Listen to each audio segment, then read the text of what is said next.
शिल्पा आप ही दे रही हैं।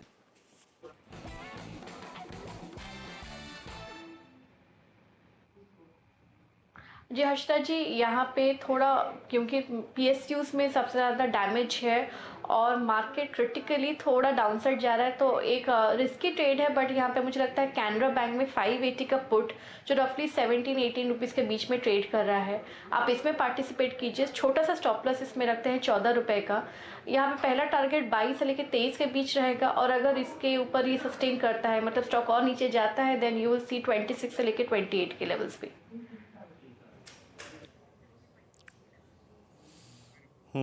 तो यहाँ पे पहला ट्रेड हो गया सस्ता ऑप्शन कैनरा बैंक का पिक किया शिल्पा जी ने। एफएनएस सुपरस्टार के चलते राजेश जी के पास। राजेश जी क्या पिक कर रहे हैं आप?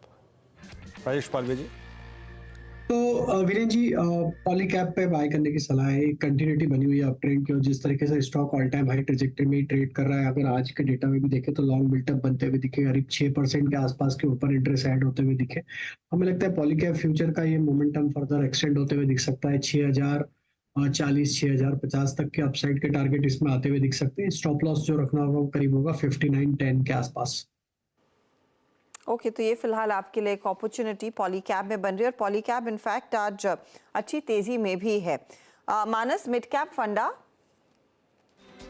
तो देखिए, जाइडस लाइफ पे खरीदारी करने की राय रहेगी चार्ट के चमत्कार में, क्योंकि यहाँ पर अगर आप 4-5 दिन से देखेंगे तो हाई टॉप हाई बटन बन रहे हैं हर्षिता जी। और आज भी देखिए मॉर्निंग में गिरावट देखने को मिली, लेकिन स्टॉक ने एक्जैक्टली 22 मूविंग एवरेज के आसपास सपोर्ट लिया। रिकवरी में कल के हाइस को स्टॉक ने ब्रीच किया है। तो जाइडस लाइफ में खरीदारी करेंगे 984 रुपए का स्टॉप लॉस लगाना है, और 1050 के टारगेट जाइडस लाइफ में सेट करने हैं। ये कैश लेवल्स हैं।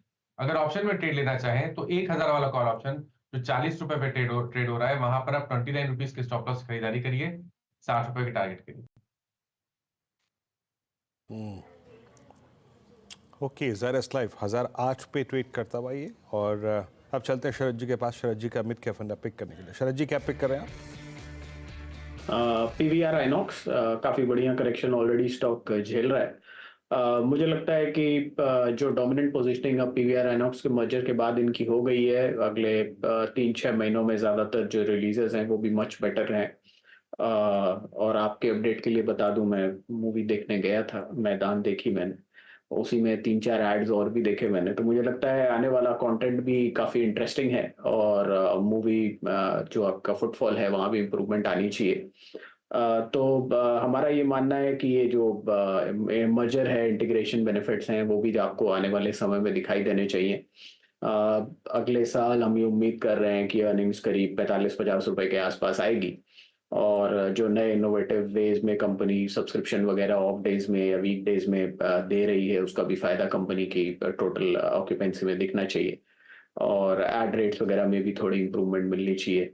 तो मुझे लगता है आने वाले 1 साल में 50 रुपए के आसपास की अर्निंग आएगी, और 35-40 का मल्टीपल मिलना बहुत मुश्किल नहीं होना चाहिए। तो 2000 रुपए के लक्ष्य के हिसाब से पीवीआर आइनॉक्स। आज शरद जी ने मतलब बताया कि वाकई में मूवी देखने गया था। शरद जी, उससे पहले कौन सी देखी थी आपने? दिल तो पागल है? कौन सी देखी थी आपने? अब देखिए, उतना पुराना में मत जाइए, अभी हाल फिलहाल में रहिए आप। हाँ नहीं, मतलब इससे मैदान से पहले कौन सी देखी थी? मैदान से पहले कौन सी देखी थी? आर्टिकल 370 देखी होगी शायद। चलिए ठीक है, फिर भी आपका डिफरेंशियल जो है वो कम हो रहा है धीरे धीरे। देखिए हर्षिता, जो कन्विक्शन के साथ बाय कॉल दे रहा है, उसका भी कन्विक्शन अब धीरे धीरे बढ़ रहा है। देख रही हैं आप? हाँ, एक्चुअली दिल तो पागल है, आर्टिकल 370, उसके बाद मैदान। मैंने एक चीज दिल तो पागल है तो सभी ने देखी थी वीरू थिएटर्स में। जब आप एडवर्टाइजिंग की बात करें, सिर्फ प्रोडक्ट एडवर्टाइजिंग की बात करें या फिर पॉलिटिकल एडवर्टाइजिंग भी आपने देखी? क्योंकि मुझे तो लगा बहुत बड़े पैमाने पर कंपनी के हाथ फिर वो एड रेवेन्यू जनरेट होता हुआ दिखाई देगा। वो इलेक्शंस में कोई भी पार्टी मौका नहीं छोड़ रही है पीवीआर आइनॉक्स पे भी एडवर्टाइज करने से। नहीं, देखिए वो एक एडिशनल ट्रिगर हो सकता है, बट मेरा फोकस ज्यादा लॉन्ग टर्म पे है। पॉलिटिकल जो एडवर्टीजमेंट है वो तो आपको मैक्सिमम अगले 1-2 महीने में, 1 महीने में मैक्सिमम दिखेगा, उसके बियॉन्ड वो नहीं एग्जिस्ट करेगा। बट जो कंज्यूमर साइड वाला है मुझे लगता है वहां पे भी ठीक ठाक पूल मिलना चाहिए। जैसे जैसे विजिटर्स बढ़ते हैं मुझे लगता है वहां पे एड रेवेन्यूज भी बढ़ने चाहिए। प्लस चूंकि लॉन्ग टर्म ट्रेंड काफी पॉजिटिव है अर्बनाइजेशन और राइजिंग पर कैपिटा इनकम का, मुझे लगता है इंस्पाइट ऑफ ओटीटी के एडवेंट जो मूवी गोइंग एक्सपीरियंस है वो ऑलरेडी शायद पिछले क्वार्टर के जो नंबर्स आए थे वहां उन्होंने प्री कोविड लेवल्स क्रॉस कर लिए हैं। और ये लगातार मुझे लगता है आने वाले समय में भी आपको इम्प्रूवमेंट मिलेगा।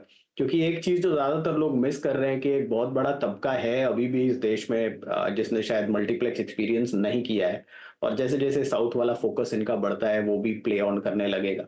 तो मुझे लगता है आने वाला समय में काफी बढ़िया रहना चाहिए, इतनी जल्दी राइट ऑफ करने वाला बिजनेस नहीं है, और ब्रांड पोजिशनिंग ऑब्वियसली स्ट्रांग है। तो मुझे लगता है ये काफी बढ़िया बेट रहनी चाहिए beyond election ad revenues, normal ad revenues, और बाकी दोनों स्ट्रीम चाहे एफएनडी हो चाहे टिकटिंग हो वहां पे काफी स्ट्रेंथ रहनी चाहिए। अच्छा खासा पिकअप तो डेफिनेटली बनता दिखाई दे। और